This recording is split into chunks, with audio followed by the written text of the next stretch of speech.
6 राज्यों की 7 विधानसभा सीटों पर वोटिंग पूरी हो गई है। वोटिंग के दौरान छुटपुट घटनाओं को छोड़कर शांति बनी रही। अधिकांश सीटों पर बीजेपी का मुकाबला क्षेत्रीय पार्टियों से है। तो कहां हुआ कितना मतदान और किस किस ने किया अपनी जीत का दावा, देखिए ये रिपोर्ट। 6 राज्यों की 7 विधानसभा सीटों पर आज वोटिंग का काम पूरा हो गया। जिन सीटों पर उपचुनाव हुआ उसमें बिहार की 2 सीटें मोकामा और गोपालगंज, यूपी की गोला, गोकर्णनाथ, हरियाणा की आदमपुर, महाराष्ट्र की अंधेरी ईस्ट, ओडिशा की धामनगर और तेलंगाना की मुनुगोडे शामिल है। जिन सीटों पर उपचुनाव हुए उनमें से बीजेपी के पास 3, कांग्रेस के पास 2 सीटें थी, जबकि आरजेडी शिवसेना के पास एक सीट थी। आज हुए मतदान में सबसे ज्यादा मुनुगोडे में मतदान हुआ, जबकि अंधेरी ईस्ट में सबसे कम वोटिंग हुई। चुनाव आयोग से मिले आंकड़ों के अनुसार यूपी की गोला गोकर्णनाथ सीट पर 58% मतदान हुआ, बिहार के मोकामा सीट पर 55% मतदान हुआ, वहीं बिहार की गोपालगंज सीट पर 51% मतदान हुआ।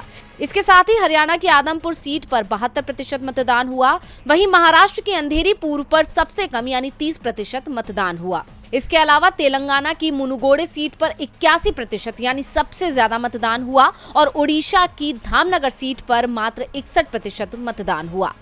मतदान का समय पूरा होने के बाद भी कई पोलिंग बूथों पर वोट डालने वालों की लाइनें लगी हुई थी, जिसके चलते वोटिंग का प्रतिशत बढ़ सकता है। वोटिंग के दौरान सुबह समाजवादी पार्टी की ओर से गोला गोकर्णनाथ सीट पर आधा दर्जन बूथों पर कब्जे की शिकायत चुनाव आयोग से की गई थी। वोटिंग के बाद सभी दलों ने जीत का दावा किया है। बिहार में महागठबंधन और बीजेपी दोनों ही ओर से अपनी अपनी जीत के दावे किए गए हैं, तो तेलंगाना में टीआरएस ने दावा किया है कि वो बड़े मार्जिन से मुनुगोडे सीट पर जीत हासिल करेंगे।